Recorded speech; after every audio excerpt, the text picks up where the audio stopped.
بسم اللہ الرحمن الرحیم۔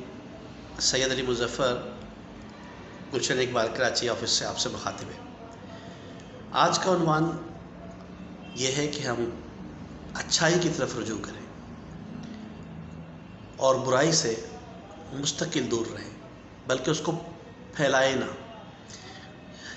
آج کل یہ بات میں بہت غور سے خاص طور پہ سوشل میڈیا پہ دیکھتا ہوں کہ کوئی شخص ایک پوسٹ لگاتا ہے اور دوسرے بغیر سوچے سمجھے اس کو آگے پھیلا دیتے ہیں۔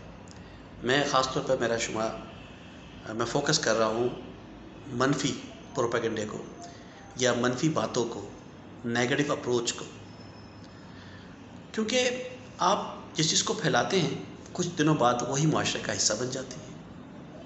تو کوشش کیجئے کہ جب آپ پہ پوسٹ آئے تو اس کو ایک دفعہ پڑھ لیں، فارورڈ کرنے سے پہلے بہت دیکھیں، خاص طور پہ وہ پوسٹ جن میں قتل و غارت دکھائی جا رہی ہوتی ہے اور کوئی منفی چوری چکاری دکھائی جا رہی ہوتی ہے۔ ایک ہوتا ہے آپ کسی کی اصلاح کر رہے ہوتے ہیں اور ایک آپ بغیر سوچے سمجھے آگے فارورڈ کر رہے ہوتے ہیں۔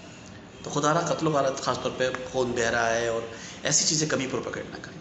آپ دوسرے ملکوں میں جا کے دیکھیے، اس پر باقاعدہ پابندی ہے اور یہ کرائم ہے۔ اچھائی کو پھیلائیے، چاہے وہ کتنی بھی ہو، کیسے بھی نوعیت کی ہو، ادب کی ہے، سائنس کی ہے، انفارمیشن ہے، مذہب سے متعلق ہے، کوشش کریں کہ اس کو زیادہ پھیلائیں۔ کیونکہ ہمارے ہاں معاشرے میں ایک بڑا قول ہو گیا، میں دیکھتا ہوں کہ اکثر لوگ بغیر سوچے سمجھے آپس میں ڈسکس بھی کر رہے ہوتے ہیں اور اس کو فارورڈ بھی کر رہے ہوتے ہیں۔ تو یاد رکھیں، اچھائی کو پھیلائیں گے تو اچھائی ایک دن ہمارا حصہ بن جائے گی، برائی کو پھیلائیں گے تو وہ تو آلریڈی کھلی ہوئی ہے۔ اور اچھائی کو، جس کو ہم نیکی کہہ سکتے ہیں، ہر وقت اس کا وقت نہیں آتا۔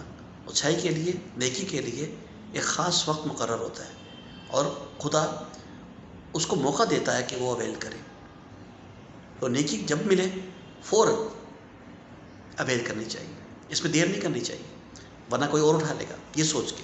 برائی تو ہر وقت منہ کھولے کھڑی ہے، جہاں سے دل چاہے برائی شروع کر دیجیے۔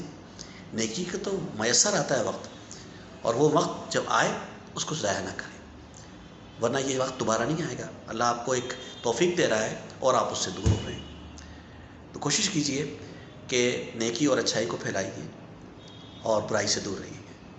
چاہیے اچھوں کو جتنا چاہیے وہ اگر چاہیں تو پھر کیا چاہیے۔ مظفر آکاش، کراچی آفس، السلام۔